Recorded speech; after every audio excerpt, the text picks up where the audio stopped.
Hello friends, welcome to my YouTube channel. आज हम बात करने वाले हैं यहाँ पे डिक्सन टेक्नोलॉजीज लिमिटेड के बारे में। यहाँ पे दो बड़ी खबरें निकल के आ रही है। मैनेजमेंट की तरफ से एक बहुत बड़ा अनाउंसमेंट है और साथ ही साथ म्यूचुअल फंड्स की तरफ से भी यहाँ पे बहुत बड़ी अपडेट है। तो इन दोनों खबरों के बारे में यहाँ पे मैं आपके साथ बात करना चाहूँगा, डिक्सन टेक्नोलॉजीज के बारे में। और साथ ही साथ ये भी जानने की कोशिश करेंगे कि डिक्सन टेक्नोलॉजी आगे जा कर के कैसा परफॉर्म कर सकता है। यहाँ पे जो लेवल पे खड़ा है वो ऑलमोस्ट आप मान के चलिए कि 52 वीक हाई के आसपास ही यहाँ पे डिक्सन टेक्नोलॉजीज ट्रेड कर रहा है।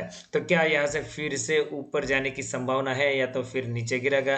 क्योंकि ये एक खबर है वो तो बहुत बढ़िया है, परंतु एक जो म्यूचुअल फंड्स वाली खबर मैं बोलूँगा वो अपने आप में थोड़ा बहुत चिंता का विषय दिखाई देगा।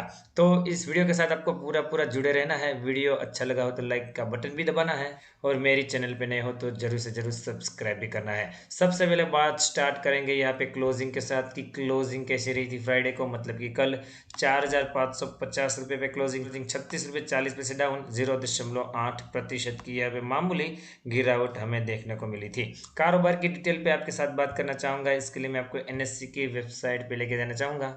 तो यहाँ पे हम एनएससी की वेबसाइट पे आ चुके हैं। यहाँ पे देखें डिक्सन टेक्नोलॉजीज लिमिटेड मैंने सर्च करके रखा है। 4,550 रुपये के आसपास क्लोजिंग, हाई 4,619 रुपये का लो यहाँ पे 4,532 रुपये का दिखाई दे रहा है। यहाँ पे देखें 1 लाख लगभग शेयर की ट्रेडिंग हुई थी, उसमें से 61,061 शेयर की डिलीवरी और यहाँ पे परसेंटेज ऑफ डिलीवरी 60.46 है। यहाँ पे देखें तो आपको 1 लाख का ही वॉल्यूम दिखाई दे रहा है। यहाँ पे आपको शायद ये वॉल्यूम बहुत कम लगे क्योंकि बाकी शेयरों में यहाँ पे करोड़ों में डिलीवरी और ट्रेडिंग होती है, परंतु शेयर इतना बड़ा है दोस्तों कि यहाँ पे इतनी ज़्यादा वॉल्यूम आप एक्सपेक्ट नहीं कर सकते।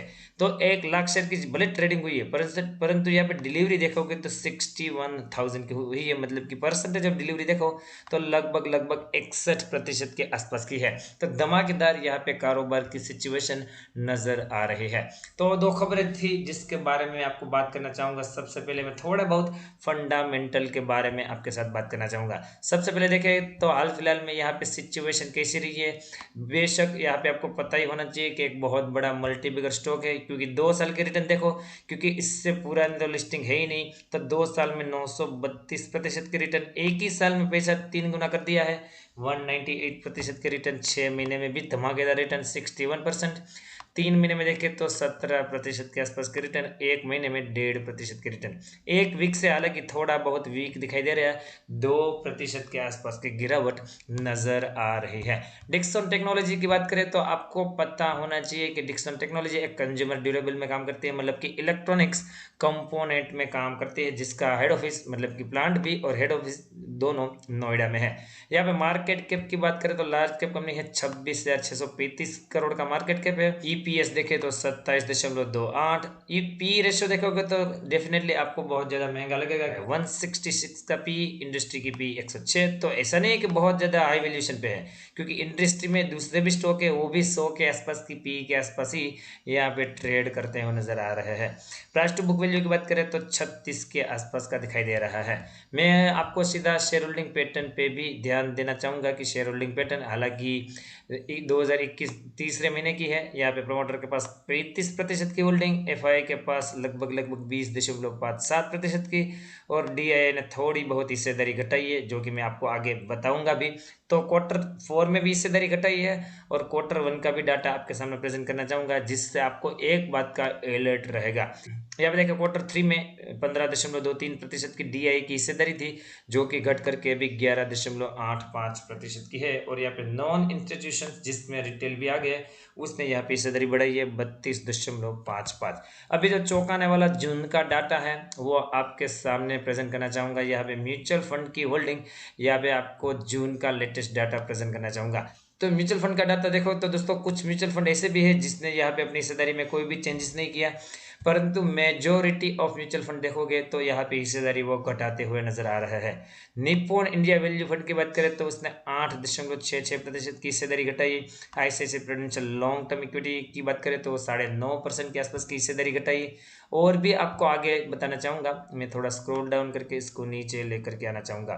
यहाँ पे देखें प्रिंसिपल इमर्जिंग ब्लीचिंग फंड की बात करें तो उसने भी लगभग 3% की हिस्सेदारी घटाई।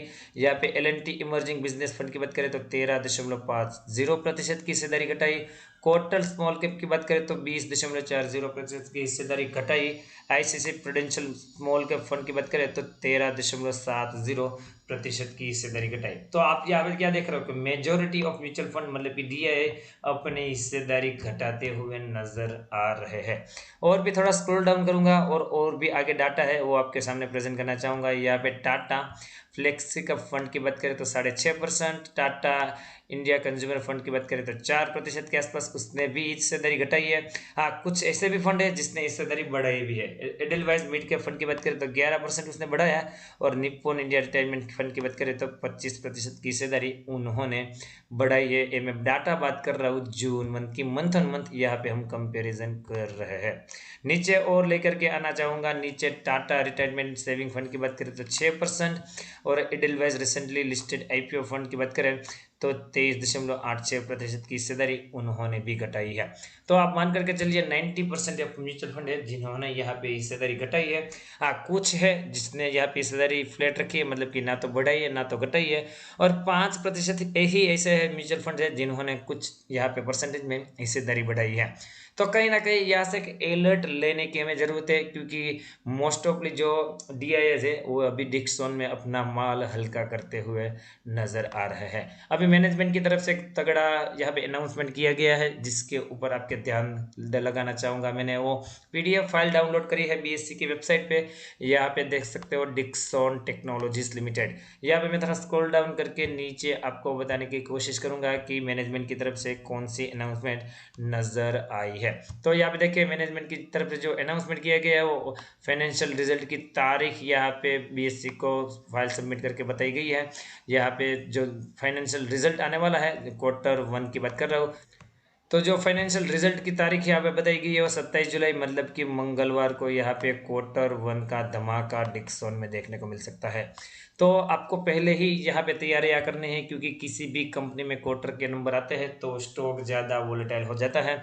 नंबर अच्छे आए तो रैली भी आएगी, और नंबर खराब आए तो थोड़ी बहुत गिरावट भी देखने को मिलेगी। परंतु जिस तरह का म्यूचुअल फंड का डाटा है उसके हिसाब से थोड़ा कोशिश भी रहने की जरूरत है। मैं ऐसा बिल्कुल भी नहीं बोल रहा हूँ कि डिक्सन टेक्नोलॉजी में यहाँ से गिरावट आएगी, हो सकता है यहाँ पे तेजी भी आए, परंतु क्योंकि 52 वीक हाई के आसपास है तो कहीं ना कहीं हमें अलर्ट अपना स्टॉप लॉस टाइट करके ही माल को होल्ड करना चाहिए, ऐसी मेरी आपको सलाह है। चार्ट पे लेके जाना चाहूंगा और चार्ट पे सिचुएशन कैसी इमर्ज हो रही है वो सब बताने की कोशिश करूंगा। डेली टाइम फ्रेम पे आपको लेकर के आया हूँ। यहाँ पे देखिए बढ़िया रनअप यहाँ पे डिक्सन टेक्नोलॉजी लेती हुई दिखाई दे रही है, और आप ऑब्जर्व करोगे तो ये जो लाइन दिखाई दे रही है ब्लू कलर की वो 20 डे का एक्सपोनेंशियल मूविंग एवरेज है, मतलब कि 20 डे की ईएमए के ऊपर ही हमेशा यहाँ पे डिक्सन टेक्नोलॉजी सपोर्ट लेता हुआ नजर आता है। यहाँ पे देखिए यहाँ पे भी कंसोलिडेशन, उसके बाद तेजी, यहाँ पे भी सपोर्ट लिया, यहाँ पे भी सपोर्ट लिया, और यहाँ पे भी अभी सपोर्ट लेता हुआ ही नजर आ रहा है। तो वैसे खरीदारी करने का मुझे लगता है बढ़िया मौका है। हालांकि मैंने एक जोन आइडेंटिफाई किया है